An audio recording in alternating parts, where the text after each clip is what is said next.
Hello, good morning, good afternoon, and good evening. Welcome to our session around design patterns for Salesforce test automation. And hopefully, by the end of it, we would be able to say bye bye to our software bugs. Let's get going. Today, we have a packed agenda. We'll start with an icebreaker, discuss about today's topic, have a quick word around quality, and then kick off into the main section with the singleton design pattern for unit test cases. The second topic on that note would be decorator design pattern for integration tests. Next up, end-to-end UI tests with page object model and screenplay pattern. Closing off, we'll discuss a few notes around environment and then hopefully Q&A plus some learning resources and a surprise. First and foremost, formal introductions so that we don't stay as strangers for the rest of the session. My name is Robin. I'm the VP of Engineering at Provar, manager of managers, a mom at office, and a dad at home, open source contributor, maker, author, and Dreamforce speaker. More boring stuff about me could be found at robin-gupta.com, or you can even scan the QR code below. Interestingly, I will mention Provar, my employer, twice in this presentation because I feel it is contextual to the topic. One, obviously, here as part of my introduction, and second, as part of the UI test automation section. I will also try to keep discussions around AI to a bare minimum, mentioning it twice. So, those ground rules being set, let's jump into the main topic with a small icebreaker. Oh, what do we have here? A 40-minute Bhangra mashup? Oh, we'll just do a few minutes. Let me play the song for you. ਆ ਮਿੱਤਰਾਂ ਦੇ junction ਤੇ ਰਾਤ ਲੱਗੀਆਂ ਮਹਿਫਲਾਂ ਨਾਰੇ Don't ਆ worry at all. ਮਿੱਤਰਾਂ ਦੇ junction Just give your neck. ਤੇ ਰਾਤ I won't ਲੱਗੀਆਂ judge you. ਮਹਿਫਲਾਂ ਨਾਰੇ No one can judge you. Even if you want to dance, go for it.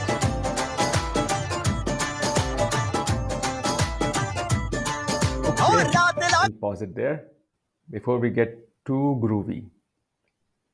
Now that we have broken the ice, or hopefully an item or two in your vicinity with your lovely dance, let's move on to the main topic. ਕੇ ਆ Oops, ਮਿੱਤਰਾਂ ਦੇ junction try that ਤੇ ਰਾਤ again. ਲੱਗੀਆਂ Yep.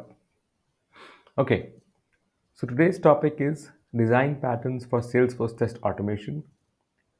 Let us try to slice and dice the topic so that we stay on the same page throughout the session. What do we mean by design? It's the activity of creating or executing a construct according to plan. But okay, fancy English aside, I think all of us get what does design mean. What are these patterns that we will discuss? These are the patterns which I have observed during my tenure. Obviously, neither am I perfect nor are these patterns perfect. So, at the end of the session, we will also summarize by saying that please use these patterns as they are contextual to your scenarios or your use cases. We will discuss the design patterns for Salesforce, the number one CRM in the world, as we know, test automation scenarios.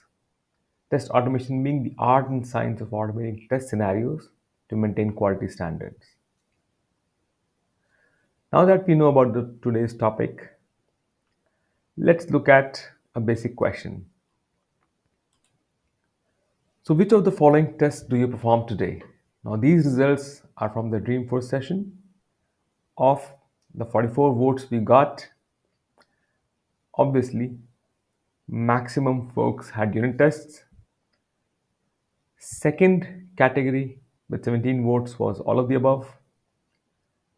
A few interesting folks did UI tests, end to end tests, and then a few did API tests as well.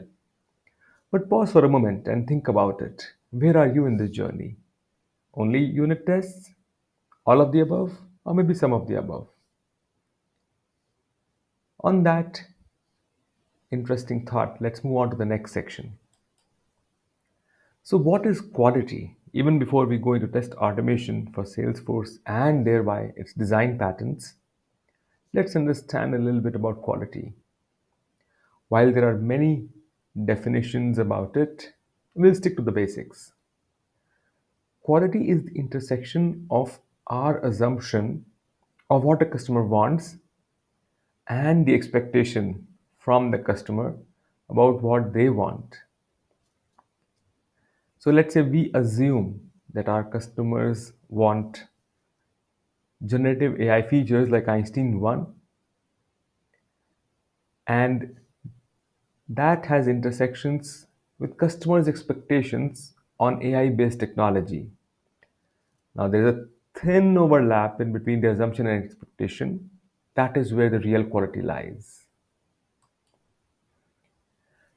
On that note, there are interestingly multiple events which can impact quality or trigger testing as a process.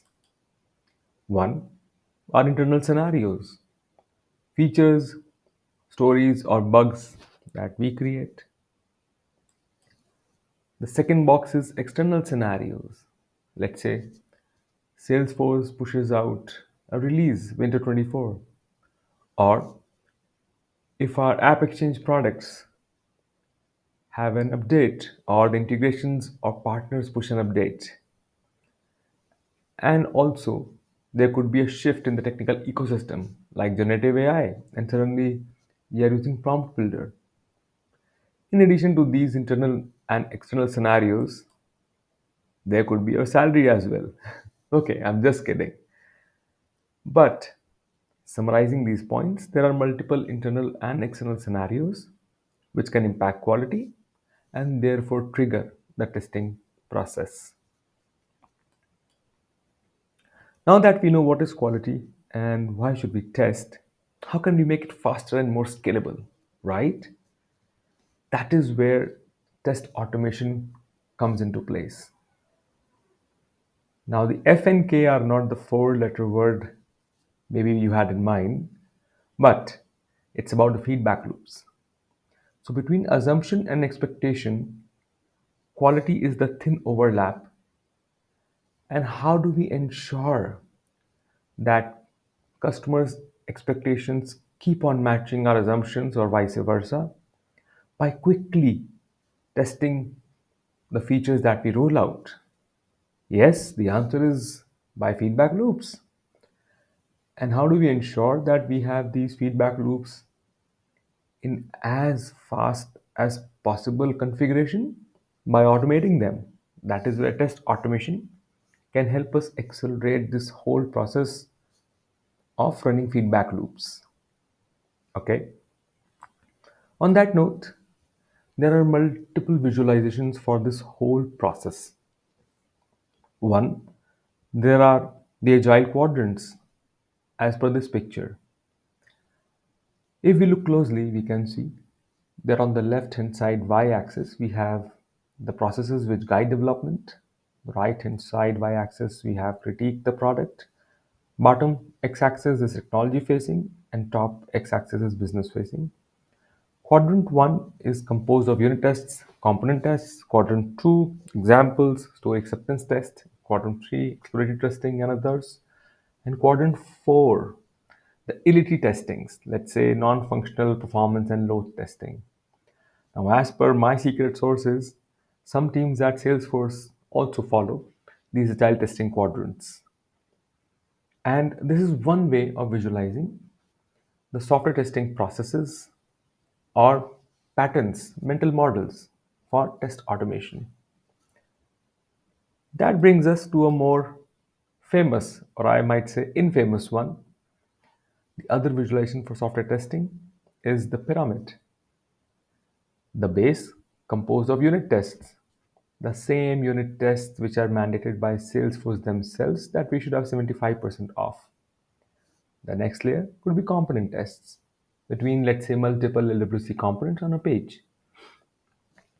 The layer above that, integration tests, API tests, and then UI end-to-end tests. Obviously, last but not the least, at the top, we have performance test cases. If we look at the icons on the right hand side, the unit tests are the cheapest, while building, running, and maintaining end to end tests could very quickly start costing us big money. Also, unit tests are very solid. End to end tests, on the other hand, could be a bit brittle. Unit tests, due to their atomic nature, can also be very fast, rocket fast, if I may. And on the other hand, the UI or end to end test cases could be comparatively slower, like the bicycle icon over here. Because it's as simple. See, unit test cases would run for that small method, function, or class, but the UI end to end tests would actually run end to end, all the way from logging into your application to creating an account and an opportunity and maybe a quote on top of that and validating all those scenarios in between. So, summarizing the slide, we should try to have as many unit tests as possible, and then obviously fewer integration tests, and the UI test should be at the top of the pyramid with the least number. Now that we understand what is quality test automation and multiple visualizations for software testing, what we will do throughout our session is we will focus on the design patterns for Salesforce test automation based on this pyramid. So let's go. We have simplified the pyramid so that we don't get lost in all the details and can have a fun session around the design patterns. And first and foremost, we have the unit tests on hand.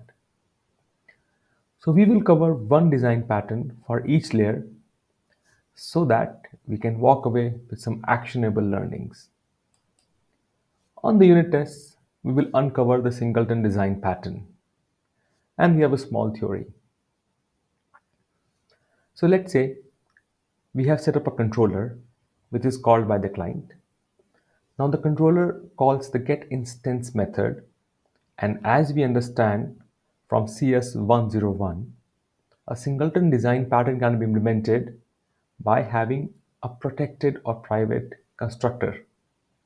And we only provide the instance of that class via an expose method like this one, getInstance. So this getInstance method can help us get the instance of a stubbed class rather than going all the way of talking to the first class, which goes on to the second class, and so on and so forth. And we must understand that we are understanding the singleton design pattern in terms of Salesforce test automation for unit testing layer. So what we will try to do is we will actually try to implement this in the code and see a quick example. So let's get on to our Salesforce environment. And as we can see, we are here with the developer console. So as you were seeing in the earlier picture, this is a representation of the singleton controller class.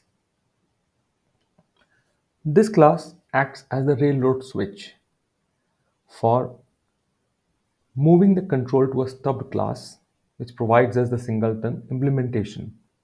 What does this do? It's as simple as it gets us the instance from the datetime provider and then checks if it is a leap year or not. If it is a leap year, it prints in the debug console, yep, get testing, or enjoy a free time. It's as simple as that. Now, how did we go about setting up the singleton class? So what we did is we actually protected the constructor for testability, and we will use the getInstance method for getting an instance of this class. This class provides the datetime now instance. And if we utilize these two classes, Apex classes, into the test class, we can feed in a date as you can see on line number 12. which is actually a leap year. Now, when we run this, we can see that as we have given the control over to the stubbed class, the results also concur with our observation.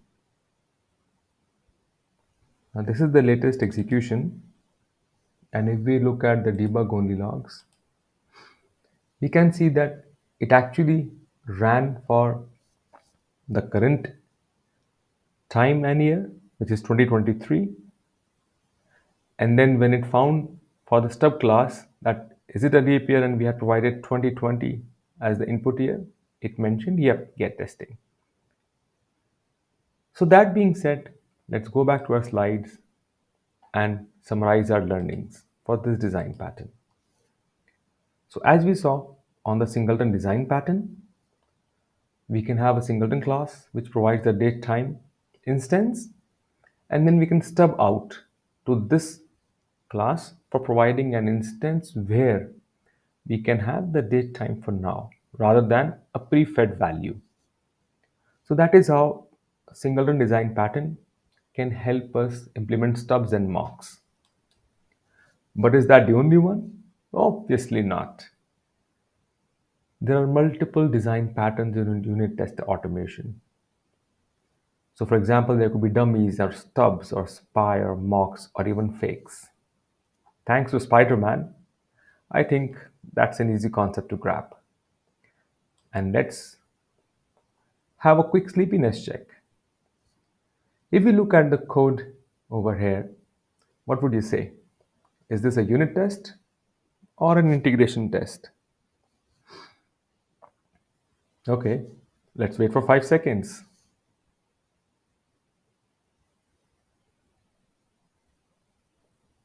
Have you made your mind? Do you have an answer? Interestingly, for a very long time, I used to believe that if I'm inserting a new case via my Apex class, it's actually a unit test.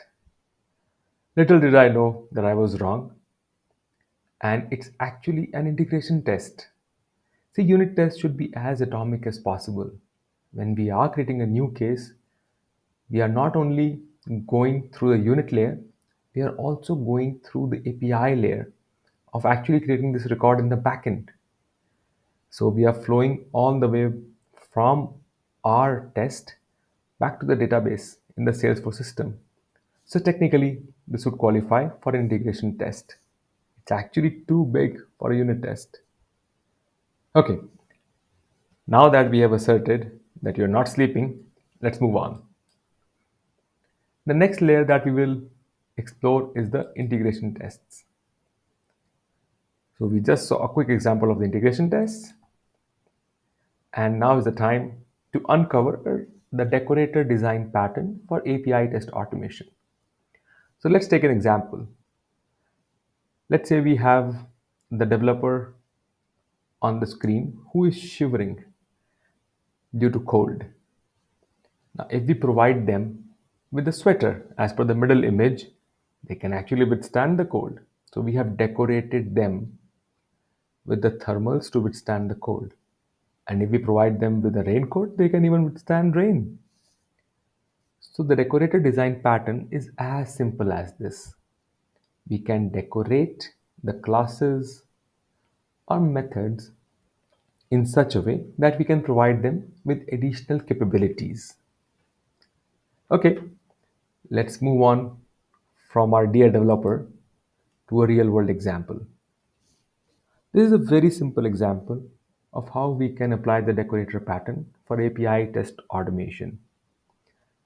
What we are doing here is we are only making a simple post request for our Salesforce implementation, and tokens, auth, and the other pieces aside, we have only added the system out println lines to this. We have decorated the core call of making an HTTP REST post with logging statements like, okay, executing the login post request or the login responses, response string.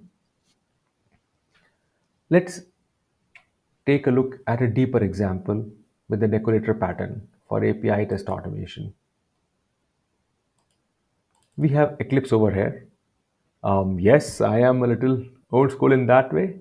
Some days I like to develop and demo on Eclipse. And as we can see on line number 8, we have something called HTTP client wrapper. If we go deeper, this class acts as a bridge for interacting with Salesforce REST APIs. And while there are multiple methods for posts and the other REST methods being implemented, let's say we can add logging calls to each request so that not only can we make that request, we can also decorate it with additional capabilities like logging or error handling. So that is how we can implement the decorator pattern for API test automation. We can not only make the API calls, we can also decorate them further with customizable code, error handling, logging, and other capabilities. Wasn't that simple enough? I hope your answer is yes. But okay, let's move forward with the area which is closest to my heart, UI tests. So, with UI tests, there are actually two design patterns we can explore. One we will explore briefly, and the other we will explore a little deeply. One is the page factory, the other is the screenplay pattern. Both of these images have been designed by AI or ideogram.ai. I am actually very bad at art. But let's move forward. The first design pattern for UI test cases is page factory design pattern.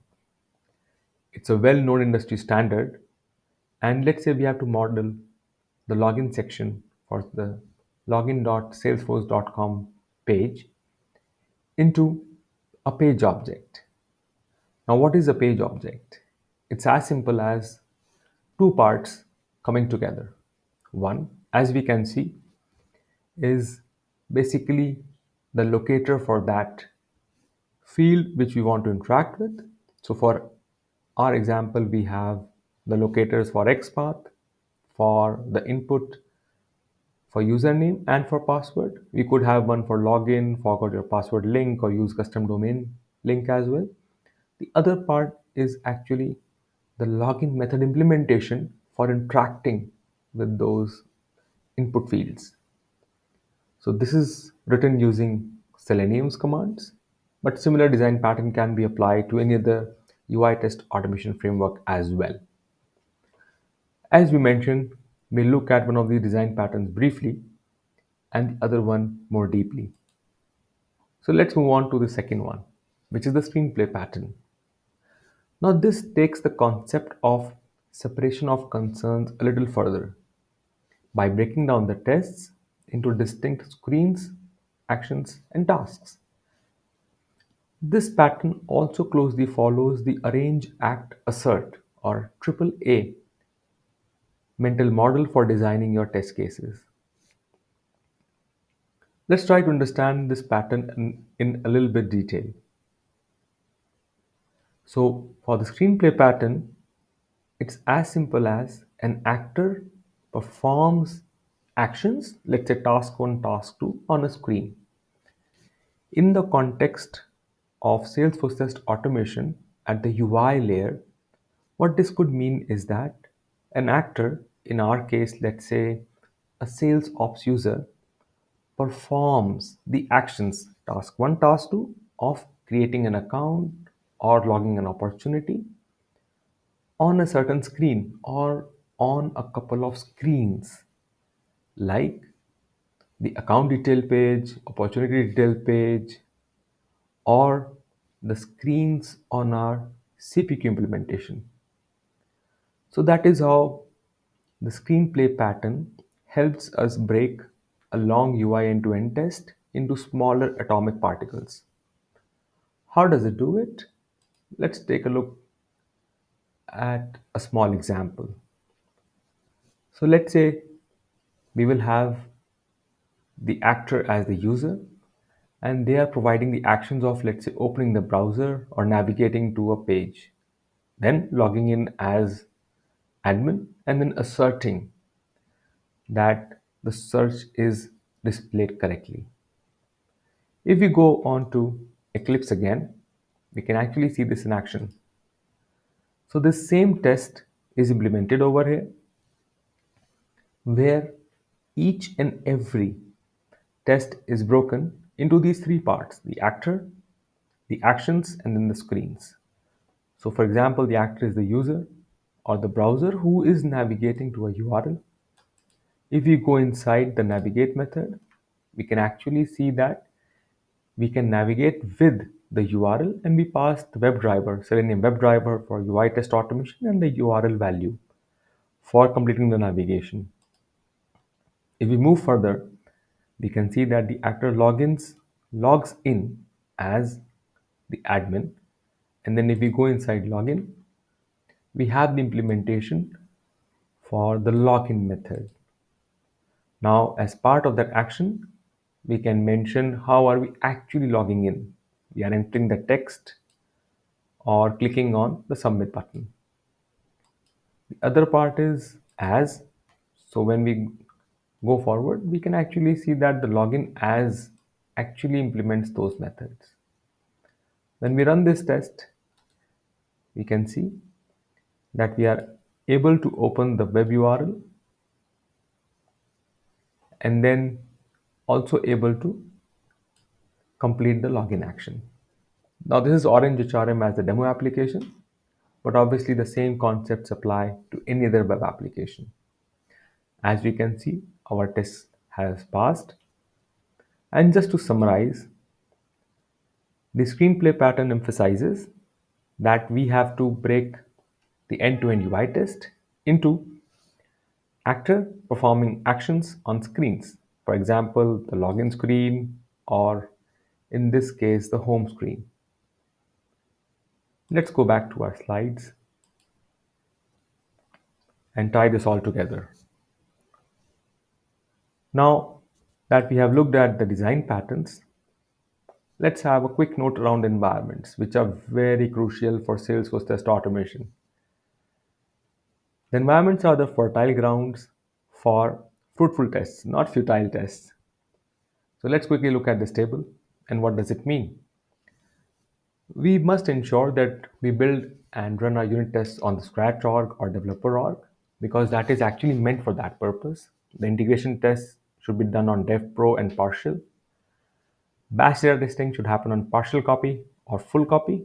UAT obviously on partial or full copy. If we do UAT on Scratch org or developer org, I believe that that wouldn't promise a very good quality end result for our customers.